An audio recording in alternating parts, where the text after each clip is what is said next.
Selamünaleyküm arkadaşlar. Aleykümselam. Bugün bunu tamir edeceğiz. Are you listening? Damn. Tabii işin şakası, tamir yok bugün. Bugün ne var Semih? Bugün şöyle abimle değişik bir içerik planladık. Bu da şu. Arkadaşlar biliyorsunuz biz sürekli böyle uygun fiyatlı telefonlar buluyoruz. Genelde hurda seviyesinde. Bunları tamir ediyoruz. Nasıl kolay tamir edilir? İşte nasıl kolay bu telefonlar elde edilir gibi şeyleri anlatıyoruz size. Bu kez de karar verdik ki ihtiyacımız olan cep telefonları biliyorsunuz. Her evde en az bir tane ihtiyaç var. Ve bunları alıyoruz ama Evet. sıfır ama ikinci el. Biz de şöyle yapalım dedik. En çok satan telefonlardan ilk konumuz iPhone 12 mini. Uygun fiyatlı. Nereden aldık? Nasıl aldık? Kaça aldık? Ve ufaktan bir paket açılımı yaparız. Evet. Sonra devam Ya bu ederiz. iş aslında telefon alınma hikayesi şu şekilde. Kardeşimiz bizim uzun süredir, daha doğrusu benim eşimin kardeşi, kayınbiraderim Musa. Uzun süredir 12 mini istiyordu. Ona uygun fiyatlı bir telefon bulduk. Bunu nasıl bulduk onu da anlatacağız size. Bu sefer ya burada arkadaşlar şöyle bir durum var. Uygun fiyattan sakın yanlış anlamayın. Yani bu cihazın normalde piyasa değeri 8500 lira falan o civarlarda şu an. Afaki rakamlar uygun değil. Yani 1500 liraya almadık. Tabii ki. 7900 liraya aldık. Burada amacımız bu sıfır telefon camiasında %5, %10 rakamlar ciddi rakamlar oluyor indirimde. İndirimli bulduğumuz linkleri, mağazaları, teknoloji marketleri sizle paylaşmak. Aşağıda güncelleme yaparak linkleri de sürekli taze tutmayı düşünüyoruz açıklama bölümündeki. Şu netliyor mu? Aldığımız cihazın faturası 8174 TL normal şartlarda. Yalnız bize ufak bir indirim daha yaptı Trendyol. Nasıl oldu? %3 sepette indirim yapıldı ve 7900 liraya aldık. Biz bu cihazı aldıktan sonra en yakın olanı 8300 lira bu cihaza. Ya bu tabi aldığımız tarih ne zaman? 10 Ekim. Buradaki asıl amacımız tabii uygun telefon alırken bunu en uygun, en güvenilir nereden alabileceğimiz. Biliyorsunuz hepsi burada gidiyor. Trendyol ve benzeri N11 gibi sitelerde birçok satıcı ve platform çeşitli yerler var ve bu telefonları satıyorlar. Kimi ithalatçı satabiliyor, kimi kaçak satabiliyor, kimi bozdurmadan naylon faturayla tekrar fatura edip sıfır satabiliyor. Amacımız burada en güvenilir, en ucuzunu bulmak ve size aşağı bunun linkini bırakabilmek. Bu arada Tamire Sıfır Instagram eklerseniz de hem ikinci el hem sıfır telefonları oradan gün içinde paylaştığımız linklerden fiyatlarını öğrenebilirsiniz. İsterseniz satın da alabilirsiniz. Sıra geldi jelatinlerimizi sökmeye. Evet. Sökelim mi? Sökelim. Sen jelatini Oğlum, bu. hiç hissiyat yok lan jelatininde. Böyle Bu ne abi. oğlum? Bu kadar. Oğlum 8-9 bin lira para veriyorsun. Bu jelatini böyle yapmış. Yani ben şu cart curt sesi Yok istiyorum ki. ya. Poşet o kadar abi işte. İlk kez iPhone açıyorsun. iPhone'lar bu şekilde paketi. Yani bunun sesini duy. Startlayayım mı? Aç bakalım nasılmış.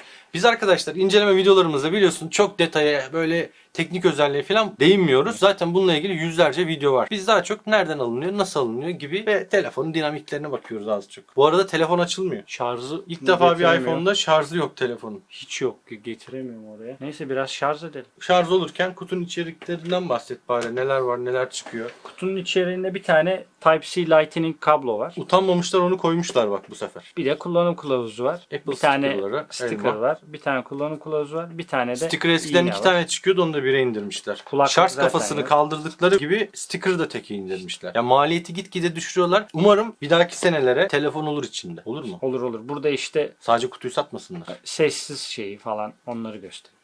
Ya çok da önemli değil. Çok da fifi yani onlar. Yani. Böyle güzel bir kutusu var. Hatta buraya kamerası zarar görmesin diye oraya bile düşünmüş. Apple kutu konusunda çok başarılı. Kutuyu o kadar küçültmüş, maliyeti küçültmüş, kargolamayı küçültmüş. Dolayısıyla bir tır Apple ya da bir uçak Apple atıyorum 100 bin tane gideceğine şu an 500 bin tane gidiyordur eminim. Gidiyordur. Maliyet acayip küçülmüş, şirket acayip karlanmış. Şimdi Apple'ı seviyoruz yine de. burada mesela birçok kişi bu kabloyu kullanmıyor. Ya bunun Ben için kullanmıyorum. 350-400 lira civarı Buna light şimdi kafana Type-C kafa alman Type-C kafa gerekiyor. alsak 200 lira. Var mı? 200 mü? 250 lira mı? 350-400 civarı. İşte yani Diye düşünüyorum. ben hala 200-350 iPhone 7000'kini kullanıyorum. Ben de arkadaşlar açıkçası pek önem vermiyorum şarj aletine. Ne bulursam onu kullanıyorum. Yani lisanslı markalar da var. Şimdi isim söylemeyeyim. Anladınız siz onu. Aklıma gelmedi bir tık olacak. Mesela iPhone 12 ile boyutuna bakalım. Bir de arkadaşlar bu arada geçen 1000 liraya mı almıştık onu biz? Bir tane iPhone 12 var, suya düşmüş. Adam dalgıç pompası 60 metre kuyuda kalmış. Boruyu çekmek için aşağı indirmiş. Bir tane iPhone 12 aldık neticede. Onun videosu var yukarıda, aşağı açıklamayı falan bırakırım karta marta. Buna da biz malzeme bekliyoruz. Malzemeleri daha gelmedi. Bataryası falan yok. Piyasada bulamıyoruz. Çünkü bunların bataryası kod istiyor. iPhone 12'lerde de bir yazılım cihazımız var aslında. Fakat iPhone 12'yi bu yazılım henüz desteklemiyor. Yazılım cihazımızı da göstereyim size bu arada. O telefon şarj olurken. Kuanli iCopy diye bir cihazımız var. Bununla biz genelde ekran True Tone özellikleri ya da titreşim motoru gibi şeyleri aktarıyoruz. Fakat iPhone 12 için bu daha desteklemiyor. Batarya kodunu o yüzden bununla aktaramıyoruz. Buna güncelleme gelmesini ya da şu yanında çıkan parçaların çıkmasını bekliyoruz. Yenisinin yani yeni malzeme çıkmasını bekliyoruz. Şunların. Şöyle çıkartıp göstereyim size. Bununla ilgili de bir video istiyorsunuz. Çok soruyorsunuz bu aralar. Bunu da göstermeye çalışacağız. Netleyelim. Netlendi. Bu parçayı buraya takıyorsun. Bu sadece ekran görüntüsünü aktaran aparatı. Evet. Bunun bir de batarya ölçeni var. Aynı zamanda titreşim motoru aktaranı da var. Onlar çok lazım olan şeyler değil. Ama iPhone 12'den sonra özellikle batarya ısı algılama ya da yüzdelik dilim yazan bölümü için o lazım olacaktır. Bu arada iPhone 12 bu dedik. iPhone 12 mini ile bir boyutlarını karşılaştıralım. Bunun videosu da yakında gelecek. Bataryayı sipariş ettik, gelmek üzere. Şöyle. Bu da ekranı. Elimizde şu an sağlam bir iPhone 12 olmadığı için bununla karşılaştırıyoruz. Bu şekilde. Oldukça mini. Bende de bir 11 var. 11 ile de yan yana koyabiliriz. Ama minik ama ekranı büyük. Şöyle koyalım. Daha net mi olur? Bu da 11 Pro. Bu 11. 12 mini gerçekten mini. Şimdi Bir de arka taraflarından mesaj bakalım. gelmiş. Tabii. Şöyle. Bunu da çevirelim. 12'yi de koyalım. Bu da böyle arkadaşlar. Bu küçük ama bence bu daha güzel.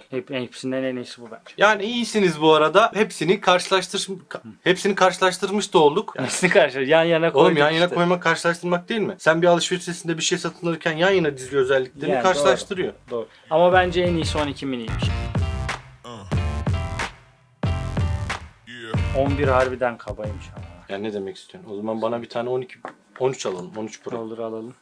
Bir şuradan cam jelatin ver de abi.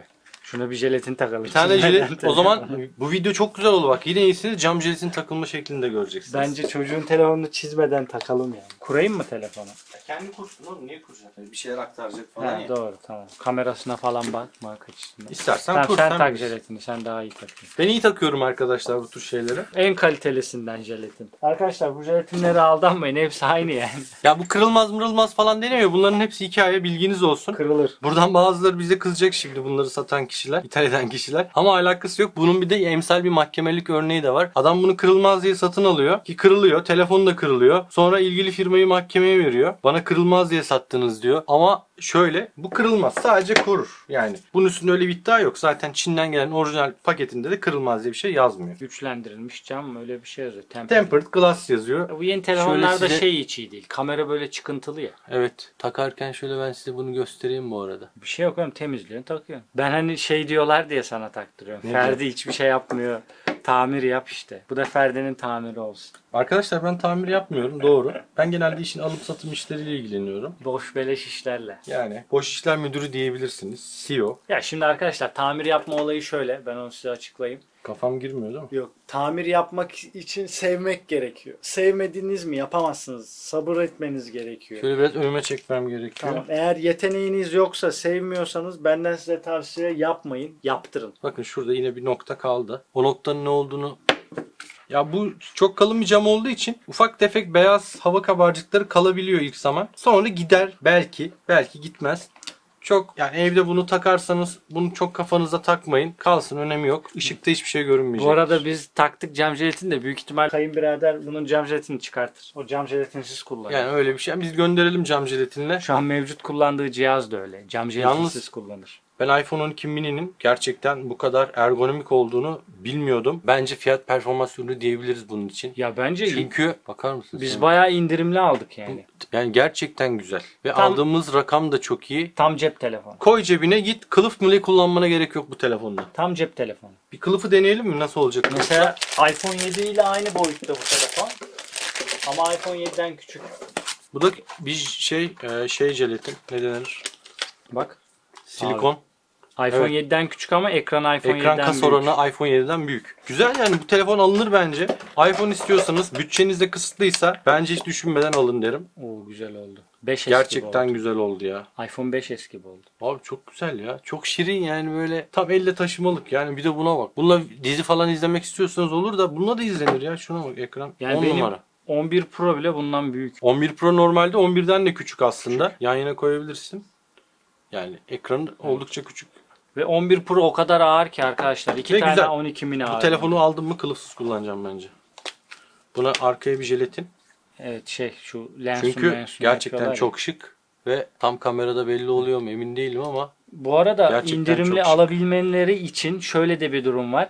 Biz sık sık bu tarz cihazların indirimli yakaladığımız zaman paylaşıyoruz. Ki zaten indirimli yakalayınca bazen de alıyoruz. Önceden alıp da, hediye ettiğimiz de oluyordu. ettiklerimiz çok oldu. Bu aralar bu tarz cihazlar pek hediye etmiyoruz ama edebiliriz. Edebiliriz. Yani bir dahaki videoda neden olmasın Yani, ya da ileriki günlerde. Evet ama burada önemli olan şu, indirimli siz de alabilmek istiyorsanız bizim Instagram adreslerimizi takip edin. Tamir et sıfırda biz sürekli link paylaşıyoruz. Evet. Bazı arkadaşlar link paylaşmamızı saçma buluyor ama inan geçen bir arkadaşımız paylaştığımız linkten çok uygun fiyata bir iPhone 5s almış ve aldığı paranın 5 katına satıp kar etmiş arkadaş. Evet. Şimdi tabi burada linkten linke biraz kafa karışmış olabilir. 5s dediğimiz o ikinci el uygulamamızın linki. İkinci el cihazlar da çünkü biz Bitpazarı uygun bulduğumuz zaman paylaşıyoruz sizle. Sanal Bitpazarı dediğimiz bir uygulama Evet. var. Onun linklerini hikayede Instagram'da Sıfırları da paylaşıyoruz. Mesela biz bu cihaz 8175 liraydı. Evet. %3 sepet indirimi uygulattık. 7930'a düştü. Aynen. Artı 80 lirada cüzdan uygulaması yaptık. Evet. 80 lirada oradan düştü. 7850 liraya geldi. Evet. Artı yeni kullanıcı olsaydınız mesela 50 lirada öyle bir indirim yapıyordu uygulama. Neredeyse iPhone 11 fiyatına geliyor. Aynen öyle. Arkadaşlar bu tarz şeyleri takip edebilmeniz için bizim gibi, yani sadece bizim paylaştıklarımız değil, bizim gibi birçok YouTube kanalı olsun veya başka Instagram kanalları bu tarz uygulamalar, indirimler paylaşıyor. Takip etmenizde yarar var bence. Ya 80 lira %3 indirim, bunlar az rakamlar değil. Tabii ki. Özellikle sıfır telefonda ciddi rakamlar. Yani geri kalanla bir şarj kafası, iPhone için konuşuyorum. Evet. Jelatin kılıf falan, iyi bir kılıf falan.